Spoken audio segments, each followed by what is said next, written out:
Erie. It's Monday, July 21st. Welcome back to Flagship City Sports Talk, brought to you by Quick Fill. My name is Nick Artman, joined in the studio today by Paul Adamczak, Mr. Clean himself in the house. How you doing? Good, man. How are you? How was your weekend? Listen, I had a great weekend. No complaints here. We spent a lot of time in Pittsburgh, which was fun. We went down on Friday. My wife had a book signing event. Nice. She's a big children's author, published author, so had a cool event down there, and a buddy's birthday on Sunday. So wow, we had a big weekend in the 412. Yeah. I mean, I wasn't camping like the great and powerful Rich Smith, but he's back in the studio, back hanging out with us. How's it going, man? I need a vacation to get over my vacations. I was out there for 9 days. Camping for 9 days. Camping for 9 days. And again, just for the new members of the audience, you're not glamping. You rough it. Oh, yeah. Yeah, no thanks. Yeah. Count me out. Hard pass. Count me out. My back hurts just thinking about it.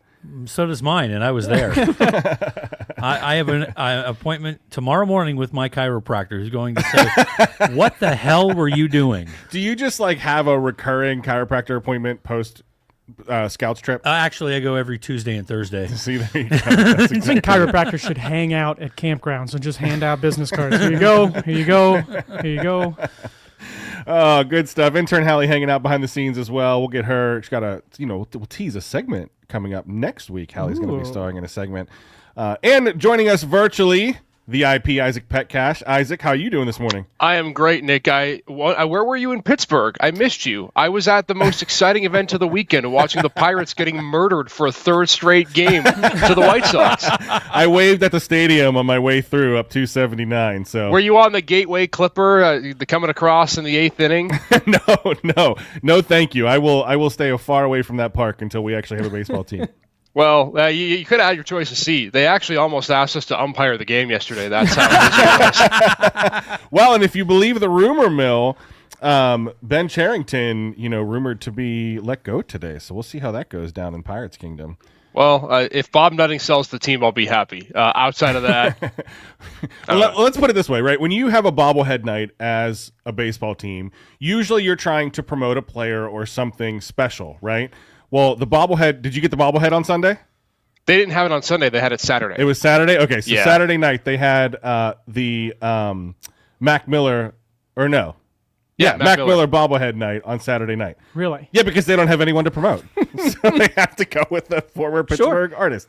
Anyway, we do have some really cool promotions that we want to talk about today. We're going to get into some Moon Mammoth talk. We're going to get into the TJ Watt re-signed with the Steelers, and then continue our local college football preview with Gannon. So let's stop honking about camping and let's get into some news. And I want to start local. And I want to cover the Moon Mammoth story because I think it's such a fun story. So let's go ahead and get into the North Shore Rewind. All right, what happens when a late-night host, a woolly mammoth skeleton, and a minor league baseball team collide? Well, Erie found out over this weekend. Sounds like a Norm Macdonald setup. There's a National Lampoon's movie in there somewhere too. Yeah. The Erie Seawolves rebranded as the Moon Mammoths will be for 4 games this season, thanks to HBO's Last Week Tonight with John Oliver. The July 19th debut brought a record crowd of 7,070 to UPMC Park and just was a massive celebration of Erie's quirky history. Here's John Oliver on how and why they came up with the rebrand. Once we decided on Erie, so there's 2 stages. First, we decided on Erie, and then we think, okay, so now now we'll have a blank slate. Let's assume there are some weird things in Erie. There were plenty of weird things in Erie. And then there was something about the Moon Mammoths that spoke to us for being particularly odd. It felt like it could make a baseball team's theme. You could almost see the logo in your head, but the mammoth felt like something that would be extra surprising. So yes, I'm very, very excited to see the Moon Mammoths take the field and win. I want them to come home with the dub, or this has been a complete waste of time. Well, they did not come home with the dub, but it was also not a complete waste of time. The origin of the name, the Moon Mammoths, based on a 1991 mammoth fossil discovery by local diver George Moon over in Lake Pleasant. George Moon was actually there and honored as well, caught the ceremonial first pitch from John Oliver himself. Isaac, how big of a success was this rebrand and this event for the city of Erie? 7,070 was the attendance. That tells you all you need to know. There were a lot of people that were filming even before the game began, and you see the line outside the door. I want to take a second to give a big shout out to Greg Coleman, because this is an organization that has had rapid success in the last 3 or 4 seasons. Right, the back-to-back championships, 3 straight years in the Eastern League Championships, a playoff appearance before that. And you think about in minor league baseball, like that's the pinnacle, right? That's as good as you can possibly do. And you've gotten great crowds and you've done great promotions. And yet still the wherewithal to understand the changing landscape of minor league baseball, and that you can never be satisfied with what you do, because otherwise you're going to get run into the ground because it's just not enough money to be had. This is a big kudos to the Greg Coleman and the GM team there with the Seawolves to be able to come up with this hope and a prayer that John Oliver would be a part of this. But I'd say overall, guys, a wild success. The crowd was into it. I think they should keep the uniforms permanent. I said that last week. Sure. But I think it was a tremendous success just in the fact that they were able to really showcase Erie in a way that maybe the baseball world hasn't seen outside of this area. And John Oliver went all in, right? I mean, he just wasn't there for a photo op. He basically did everything. He introduced Fuzz E. Mammoth, the purple mascot. He rode around the park in a utility vehicle, waving to fans, worked concessions, threw out the first pitch, officiated a mascot race, served as the bat boy, took over radio play-by-play with Sam Lebowitz, and was also the PA announcer. Oh, and threw out some moon pies during the 8th inning. And here, let's play one more clip. This is John Oliver in the booth with friend of the show, Sam Lebowitz, getting his baseball play-by-play debut. I pitch mix for Troy. I've never fully understood a sweeper. What is a sweeper? It's very similar to a slider. It does a little bit more, and it's got a slightly different pitch shape to it, but at a certain point, you're just getting into semantics. Right, because it feels like it's always described as a distinction with a difference, and then I cannot visually see the difference. Yeah. Now, a lot of baseball people, you're breaking new ground here. Okay, all right. It was... So Sam Lebowitz giving a little bit of a teaching tool there to John Oliver as well. That's a really good question. I think so too, and it was Sam, all the credit in the world, being able to try and find those nuances between a sweeper and a slider. He did a good job there. The funny thing too, guys, is, and I saw this yesterday with the Pirates, is sweeper, slider, all these different pitches. I saw the term slow curve on the board for the first time. I'm thinking, what? No, but a slurve is different because there's a slider aspect to it. This was just deemed slow curve. And I'm thinking to myself, what on earth is a slow curve? Isn't it just a curveball? I have no. You're asking the wrong guy.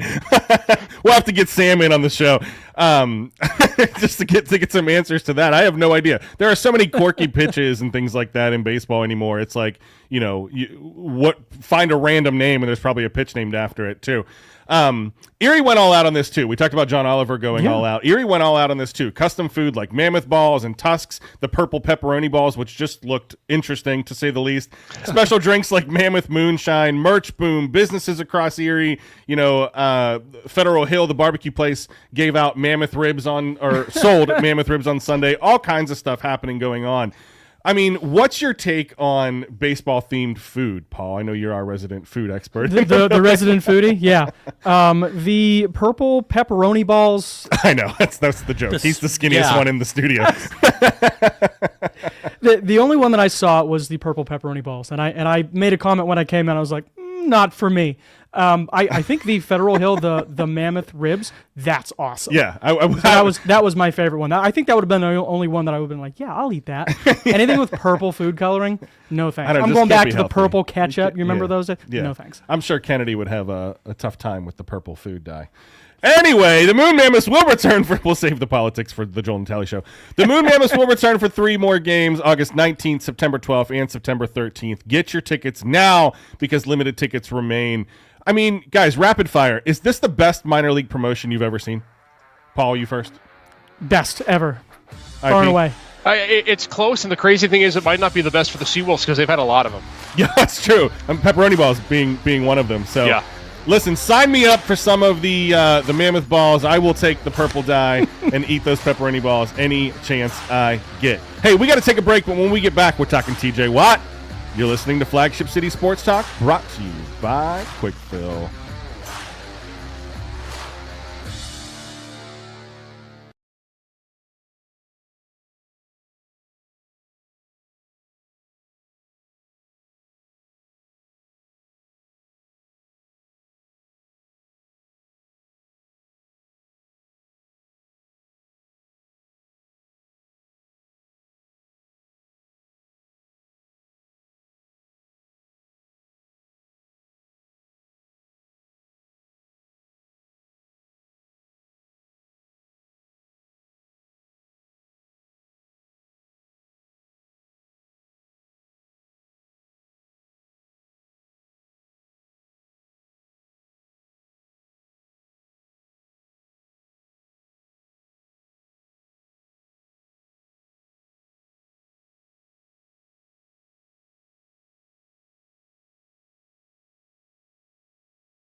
Welcome back. You're listening to Flagship City Sports Talk, brought to you by Quick Fill. Big Tusk energy in the studio here this morning, or lack thereof. We're all a little sluggish, a little caffeine hide this morning. Just a wee bit. Oh my gosh! Luckily, we have fun stuff to talk about.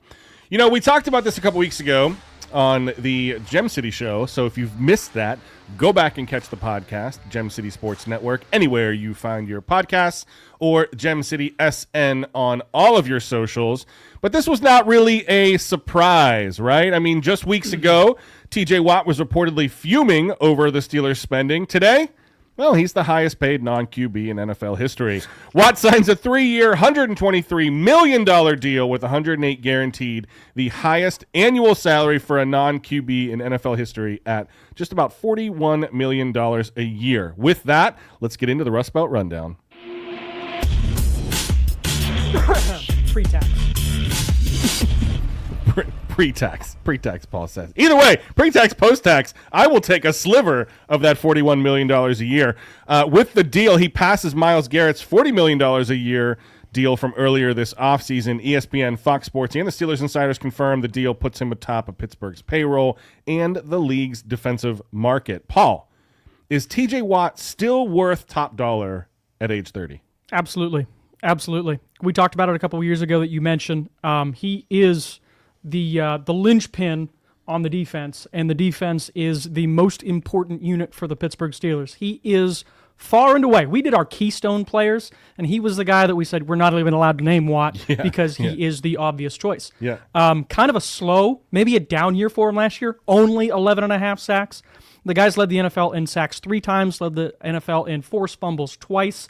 He's turning 31 in October. I think he's definitely on the back end of the prime, but a 3-year deal, that takes him through what, the end of his age 33 season? Yep. I think it was a good move to make. $1 million more than Myles Garrett, $750,000 more than Jamar Chase. Those are the next 2 highest paid non-QBs. I think he's worth every penny. He's just got to stay healthy. He's played 8 seasons. He's coming up on season number 9.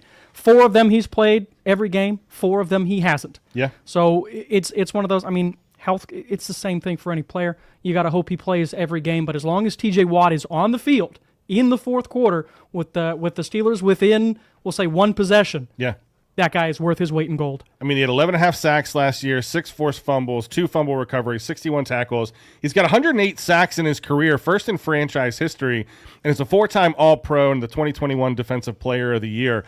Isaac, maybe we should save this question for Todd Rebich of Rebich Investments, but at this point, is this a good or bad investment for the Steelers? It's a terrible investment. We just need to be honest for a second. And I agree with Paul. He's a great player. He's the best defensive player they have. But you cannot have your top 5 guys on the roster be all defensive spending. Next year, the top 5 guys on this roster are going to make a combined over $120 million of cap space. And we talked about this last week, and I've harped on this. I understand how good of a player TJ Watt is.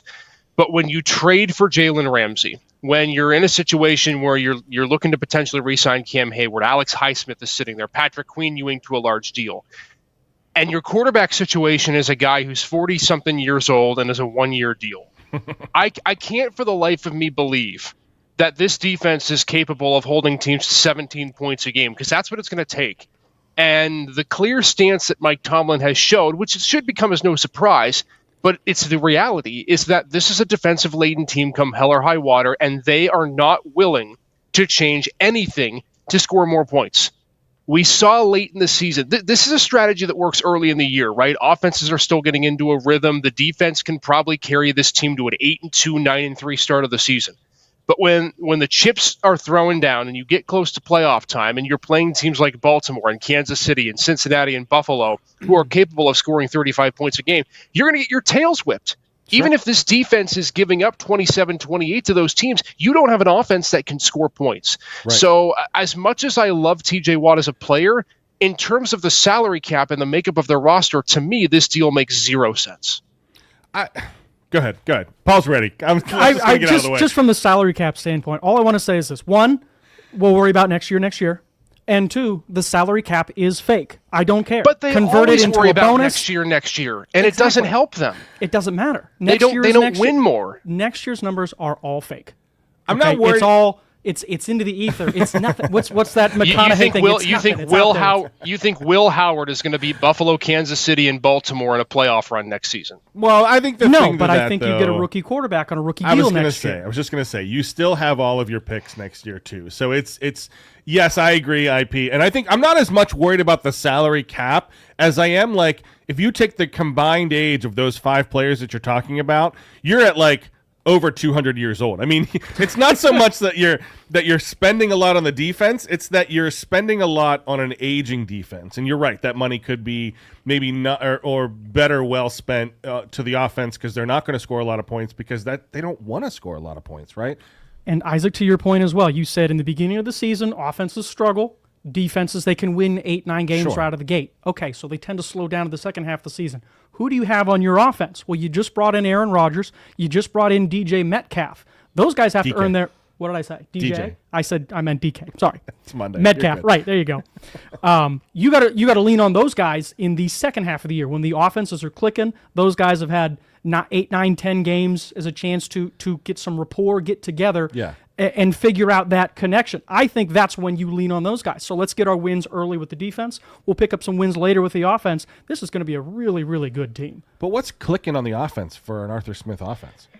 Well, that's the problem, is that we saw last year the sample size as the offense got worse as the season went on. And I don't think right now you could argue that Aaron Rodgers is that much better of a quarterback than Russell Wilson was down the stretch. I don't think hot take. I don't think DK Metcalf's a good addition, but you don't have a run game, which Arthur Smith is based on. And if you can't move the line of scrimmage, which we saw the offensive line couldn't do that last year, even though they were supposed to, you can't score points in this current offense because Aaron Rodgers is not a guy who can sit in the pocket and chuck the ball 60 yards down the field anymore. So you better hope, at least from where I sit, that this defense plays out of their skull for 17 and 18 straight games going into the postseason. Because right now, the benchmark is 9 wins. Maybe they get to 10 or 11, but you're still sitting with a likely road playoff game in, at best, the second round. And Super Bowl is the aspiration for this team, right? I don't see a scenario where this offense is good enough to beat, probably in a single playoff run, Josh Allen, Lamar Jackson, Patrick Mahomes. I just don't think it's feasible. So I'm just getting out of the way. I got a few points that I'm trying. I don't know, organize them. One, if you don't think you can beat Mahomes, Allen, Jackson right out of the gate, just lay down. I mean, those guys they're good and they're going to be there. So if you don't think you can beat them, why even play the games? So you got to play the games. Yeah. Second thing, the run game, the Arthur Smith offense, he got to handpick his running back. I think Steelers fans are going to be pleasantly surprised with Caleb Johnson. 221 pounds, 4'1". He's a Najee Harris replacement at 21 years old. They kept the backup. What's Jaylen Warren. Warren, thank you. So they've got 2 good backs in a system that's going to be running back laden. Yep. You also have, we talk about the physical characteristics of quarterbacks all the time. Aaron Rodgers is not 35-year-old Aaron Rodgers. I get that. He's not at the prime of his career. But the brain gets better. Always. Peyton Manning could still play if he had a right arm, but like the brain is still there. So what Aaron Rodgers is going to give you is he's going to get you out of bad situations, out of bad play calls, see things in the defense, and be able to adjust at the line of scrimmage. That offensive line, again, assuming health, is going to be even better this year than they were last year. They were down 20% of the starters right out of the gate. Yeah. So at least if you come in with your starting 5, you've got a solid run game. I know that. You've got a true number 1 in DK. You've got an extra tight end now who can roam the middle of the field, and you've got an unbelievable defense. Run the ball, stop the run. That's how you win in the NFL, and you've got a great guy at quarterback who's going to maximize that. I'm somewhere in the middle. I'm optimistically pessimistic, right? I mean, this team is, on paper, wildly different than they were last year. You have, obviously a new starting quarterback. You have a revamped defense. That offense is, most of the starters on the skill players are going to be turned over and be different. So, I'm interested to see if this can work. But to Isaac's point, if it falls apart, they still have a lot of their draft picks and things like that they can reset for next year. So I think it'll be an interesting kind of season for the Steelers as we move into the season. Paul, you got time for a 2-minute drill? Let's do it. All right, let's go.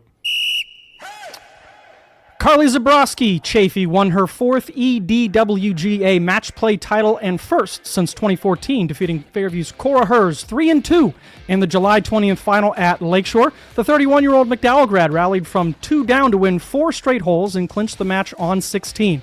Chafee also edged 5-time champ Steph Urban in a semifinal playoff.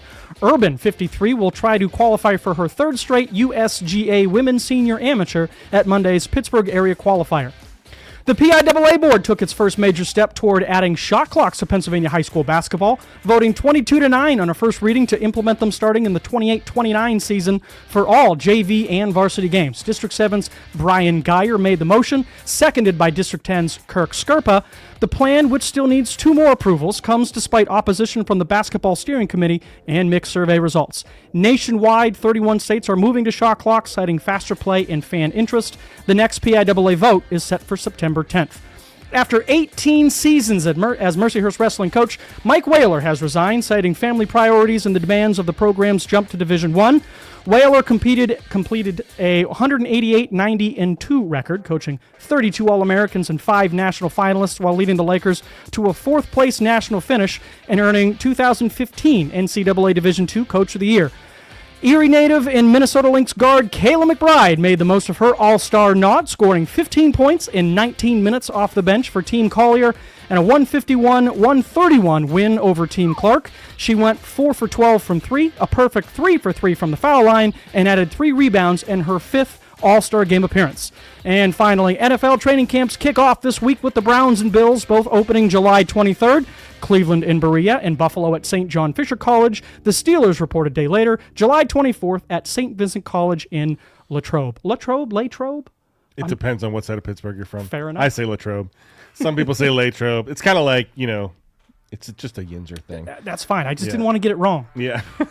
We were down in Pittsburgh. My wife couldn't pronounce Monongahela. I revoked her Pittsburgh resident card. I said, you can't. Get out of here. Hey, before we take our next break, I want to take a second and thank all of our sponsors, Quick Fill, Dauber Auto Supply, John's Wildwood Pizza, Serco Industrial Supply. Without them, we wouldn't be here for you. When we get back, we are continuing on with our Erie County College football preview. IP is going to give us the rundown on Gannon football. You're listening to Flagship City Sports Talk, brought to you by Quick Fill.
breaking news and informative talk, Erie. Welcome back. Wow, I'm glad that wasn't on the air. Sharing, Hallie, the intern, was sharing us. She moved out of her college apartment this weekend, and we were sharing Horror stories. of landlords from college. IP, how was the landlord situation over in Toledo? Because I would tell you at IUP it was not good. Oh, you know what? Surprisingly, they were actually really, really good. So we got my wife and I got an apartment the last year we were there, and they were really great about, because it was during COVID, so they were great about moving out. They didn't make us like pay an extra month or two or whatever. But when it comes to dorms, like staying in dorms, oh God. I mean, if you don't stay your entire time there, you lose your firstborn child, rights to your Social Security card. I mean, it's pretty strict over there. You know what the worst thing too is you have that, and then you have what I call the parking drill sergeants. Oh, because that was the big combo. Is they made you stay in your dorm, and then parking was awful. You had to pay hundreds of dollars for a parking pass, and if you didn't park exactly in the right spot, like you do it for a living, you got ticketed.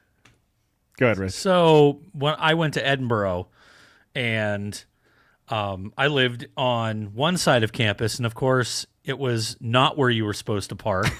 I had to park over in the Macomb lot and never did. I ended up with $500 of the parking tickets and a bunch of guys that were running around trying to put a boot on my car. Luckily, Rich had an inside track. He knew how to move his van around. They're getting close. Move your car again. Well, speaking of college, we are kind of doing a preview show of the Erie County college teams as football is coming back. Camps are starting all over the place. You know, maybe those dorms, Gannon are starting to fill back up again. I don't know how Gannon's handling the NIL situation and the living situation. Well, maybe we'll see what Isaac has to say about that. But continuing on with our campus visits, let's dive into the campus corner and find out what's going on at Gannon.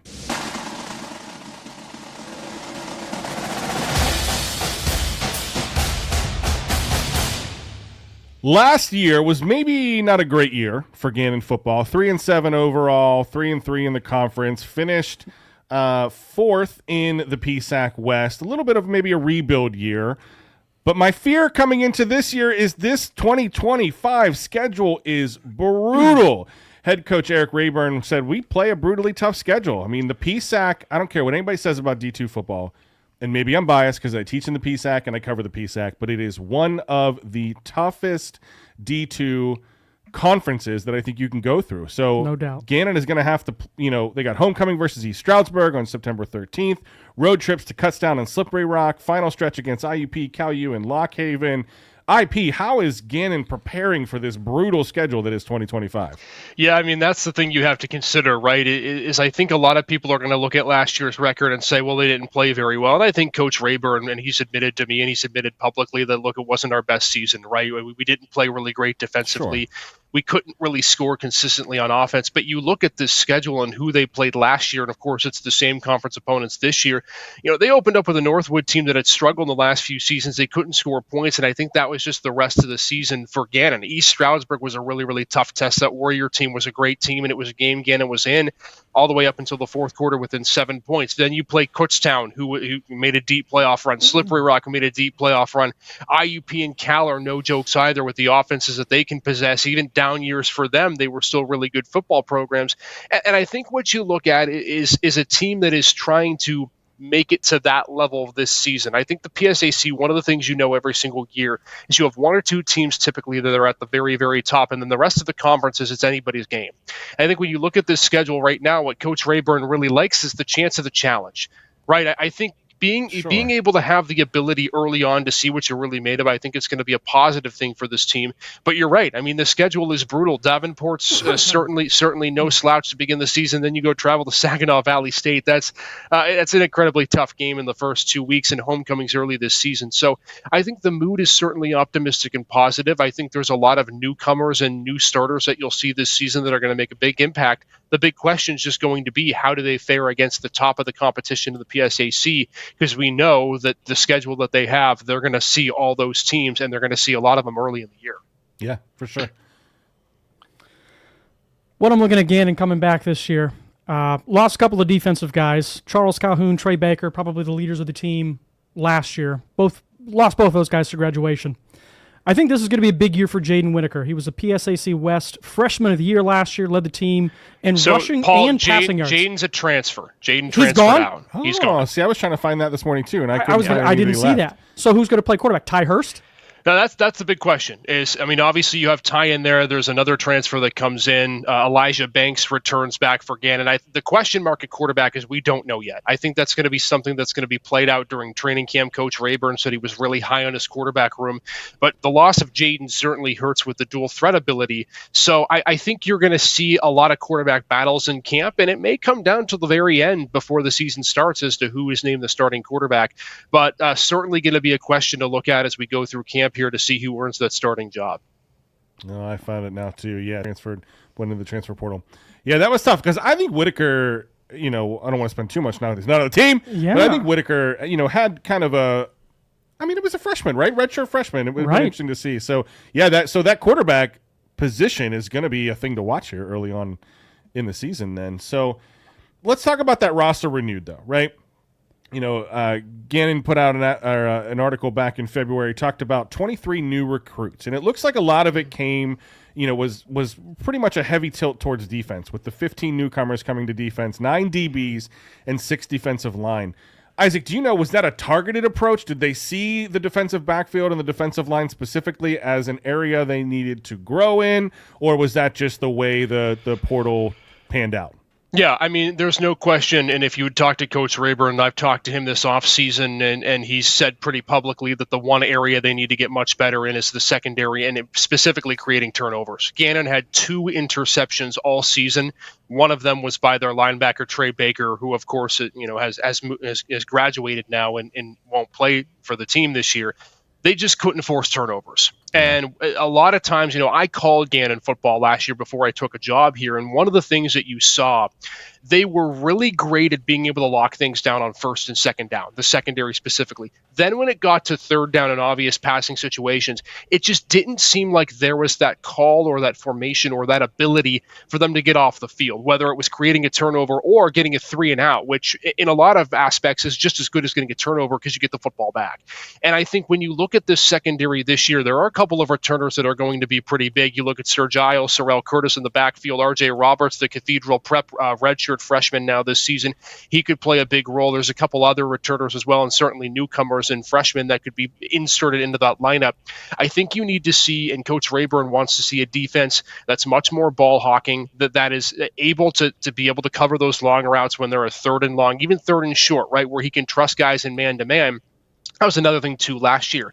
It's just from my vantage point, there were too many situations where they couldn't bring pressure because they felt like they had to back linebackers into zone coverage or get help in the middle and the flat of the field because the secondary maybe wasn't able to stick with the routes for 5 to 7 to 8 seconds. So I think if there's one area that there's a really big emphasis on improving, it would be the secondary and creating turnovers. I think is the one area of emphasis. Coach Rayburn knows 2 interceptions isn't going to cut it. They didn't really force the football on the ground either. Gannon last season had just 5 forced fumbles all season. So I think one of the things that you need to look at is certainly the defense in the secondary, and I think that kind of is where those recruiting tools came in with trying to get some guys on the back end. Yeah, and local product James Ziegler heading over to Gannon too. That'll be a fun one to watch, a guy that we covered a lot last year. So I know it's tough at this part of the season to pick one, but who do you think is going to be that X factor on defense this year? It's a good question. The first guy I would look at, and he's not a member of the secondary, he's actually a linebacker, would be Bryce Wood, who kind of is in likelihood going to take that Trey Baker mantra. He's a McDowell graduate. He's a local product. I thought really had a nice chunk of playing time last year that he made some big plays. They need a guy to replace the captain on the defense. And there are a couple of returners this season for Gannon, but the defense will look a lot different. And I think when you look at a guy like the caliber of Bryce, he can fit into that area very well. And then this might sound like a cop-out, but really any member of the secondary who can be poignant and be successful game in, game out. If you can have that captain of the back end, right, whoever that might look like, again, there are a lot of local products as well that are sitting there in the backfield that are returners. Carmelo McLaurin was a guy who got some starting time, another Cathedral Prep guy at the end of last season. I think there just needs to be somebody in the back end that can be a big X factor this year defensively for Gannon. So those would kind of be the guys to look out for. But somebody's going to make a name for themselves early in the season, because you will see a lot of change potentially on the back end and in the defense as a whole this upcoming season. For sure. IP, looking at the 6 transfers that came in, 4 offense, 2 defense, who do you think makes the biggest contribution in the 2025 season? It's a good question, and I think it's hard to judge, because I think one of the things that you have to consider is the makeup of the roster and how it could potentially alter based on who ends up getting some playing time. I think certainly Ty Hurst at the quarterback position, if he ends up being the starting quarterback, could be the biggest, just because of the name of the position he plays. Really, I keep an eye on Blaine Duncan, the tight end out of Lenore Rhyme, who transferred this year, 6'5", 250-pound senior. Tight end is tight end is a position that wasn't necessarily a strong suit for Gannon last year, and I know that they'd love to get more production out of that. So I would say Blaine could be somebody who could really fit in well. He's in his senior season. He's a big guy and someone who's tough to defend, and he's tall. So those 2 guys I would look at specifically. I think Zaheem Crawford-Patterson could be a nice complement to Tank Mason there on the outside. Tank returns this season. That's a huge pick. That's a huge pick. Pick. as the biggest offensive piece and the most veteran offensive piece that Gannon has. So I think that those 3 guys in particular will be, especially on the offensive side, transfers to look at.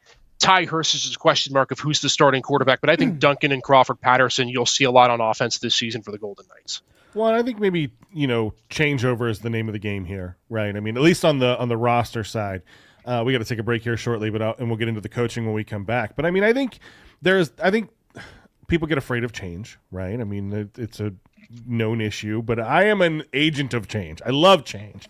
And in the case of Gannon football, I think that this change may be a good thing. I like the QB competition. Whitaker was a nice piece. I would have loved to see him in his sophomore season, but there are still pieces to this offense, starting with Tank Mason like you talked about, and I like what's coming up on defense as well. So keep an eye on that. Hey, we got to take a break, but when we get back, we're going to continue talking to IP about Gannon football as we preview their 2025 season. You're listening to Flagship City Sports Talk, brought to you by Quickfill.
Welcome back. You're listening to Flagship City Sports Talk, brought to you by Quickfill. Having fun today. We had a lot of fun today. Got some Mammoth talk in early on. TJ Watt takes are there, and we're continuing on with Gannon football. Again, if you missed anything Make sure you go back and check the podcast. It'll be out later this afternoon. Anywhere you get your podcast, just look for the Gem City Sports Network or follow us, Gem City SN, everywhere.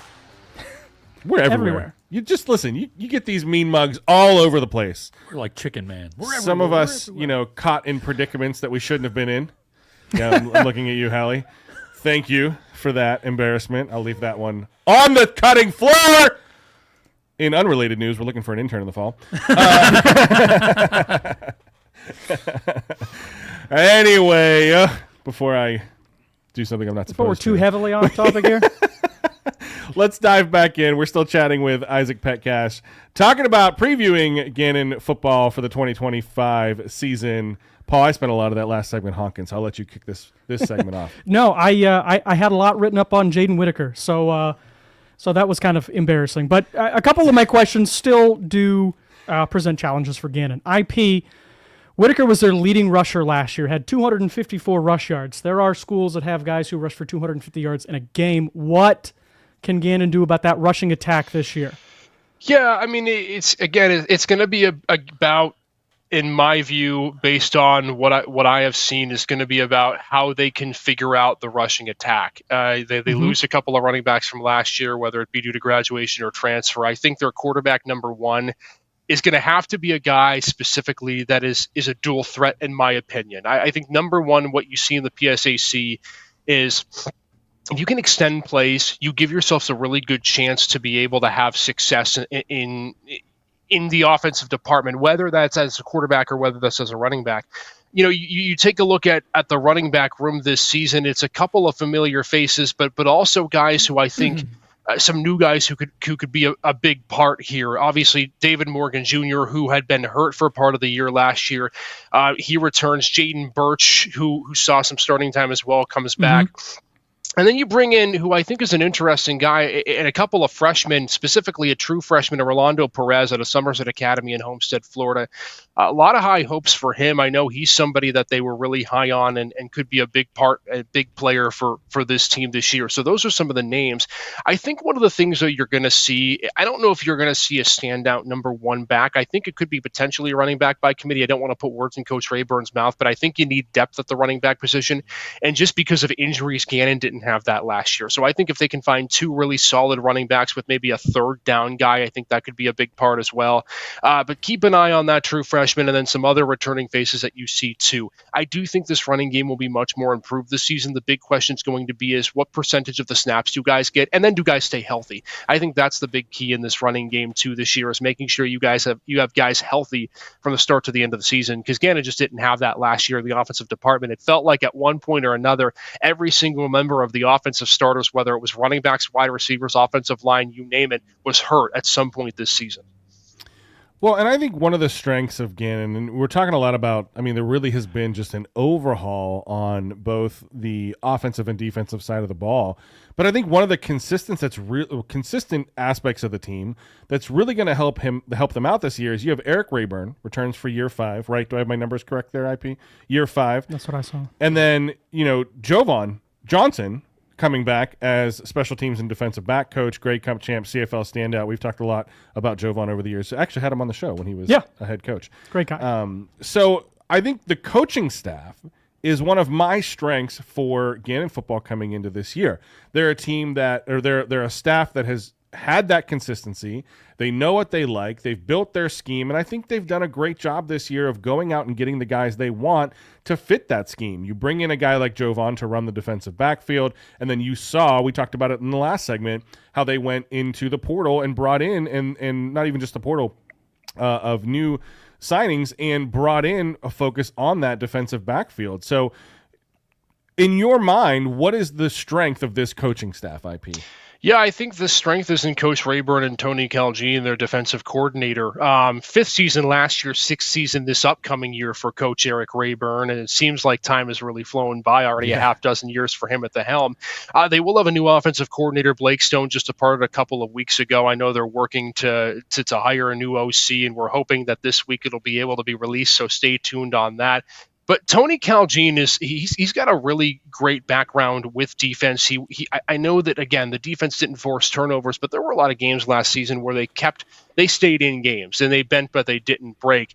He's been with the team since May of 23. He's really been Eric Rayburn's right-hand man. But, with Coach Rayburn, the one thing that he's always said is you can't really get too high or too low, and you really can't panic when something doesn't go right. And last season wasn't a season that they would like to remember forever, but I do think the idea of a fresh year, a new year this season is going to help them a ton. And just the fact that they do have that experience, right? It's very rare that a coach stays at a university for any more than 2 or 3 years at this point. For Coach Rayburn to be here now in his 6th season and to be able to have the experience if he's gone through highs, right, where he's had teams that have beaten the likes of IUPs and Slippery Rocks. He's gone through lows like we saw last season. He's, in my view, the perfect guy to be able to lead this team into another difficult schedule this year because he's been there before. I think him, Coach Caljean, you mentioned Jovan, who works a lot with the defensive backs. The assistant coaches all get another year under their belts. A lot of them were relatively new last season. And so I think you're going to see a team that's veteran in coaching when it comes to what you're used to seeing in college football now, which is typically new staffs every year or every other year. No, I think it's a valid point. I mean, it'll be interesting to see, when you get that sort of length of time as a coaching staff, I think you're able to really kind of cement that strategy and that scheme. So I think this will be an interesting year in terms of what that consistency brings. I think defensively they should be fine. 43 front. Coach Caljean, very, very good. As you mentioned, IP. Coach Rayburn, here's my question. How much rope does he have in the athletic department? 3-win season a year ago. You did have the PSAC West Freshman of the Year. He's gone. I did not know that Blake Stone departed. So you're looking for a new offensive coordinator with 9 days left in the month of July. Training camp, if it hasn't already, set to kick off here very shortly. I don't want to say this could go south quickly, especially if you can play stout defense and stay in close games. But if that's not the case, you're looking for a new QB, new offensive coordinator. You're not very good at running the ball. You do have a great wide receiver. The offensive line returns quite a few guys, so I think you should be pretty stout up front. If things go south early, how safe is Rayburn? It's hard for me to speculate on that. I don't hold the power, and I think that it's hard to say early what exactly a situation like that would entail. I think there's a lot of trust in Coach Rayburn in this department, and both with the team and with the athletic administration. He's somebody that, and I get on him sometimes because I say, you're too level-headed. I want some nice and exciting content from you. But he does a really good job of steering the ship in the right direction, because I think there have been some tough moments in the last year or two because there's always roster turnover, right? There's guys that graduate. We see the transfer portal ad nauseum. I feel like every single day I'm looking at the roster and there's somebody that's here that's new that I didn't know before. And there's somebody that I thought was here that's gone into the transfer portal. And so I think you need a guy like Rayburn to help direct your team through a situation like this where you haven't played your best football. Because I think, I don't know if bringing in, at least in my opinion, I don't know if bringing in a new head coach will help you in that, especially with the volatility of what we're seeing now with the portal and just the new guys year in, year out. I do think that Coach Rayburn in the training camp portion of the season, the early portion of the season, will be able to help with the offense. He has a background. He understands. He's worked with guys like Corey Curtis who have had opportunities for pro tryouts. So I know he's going to have a hand in the offense in all likelihood in the beginning part of the season. And we'll see. But I think he's the right guy to steer this ship coming into this season, because he's been there before, and he realizes that it takes a little bit of a process sometimes when you have a new team pretty much year in, year out. IP, rapid fire question for you, and then I want to preview Tuesday in 30 seconds. But rapid fire question, this brutal schedule: East Stroudsburg, Slippery Rock, Edinboro is always tough, IUP, Lock Haven. Who is the one team you see Gannon upsetting this year? I think Cal IUP could be interesting, and keep in mind too, they gave Slippery Rock a run for their money for three quarters on the road last season. So that would be a fun one. And I also think too, East Stroudsburg, it's on homecoming. You're going to have a sold out crowd. It's early in the season. They were in that game until 10 minutes left in the fourth quarter.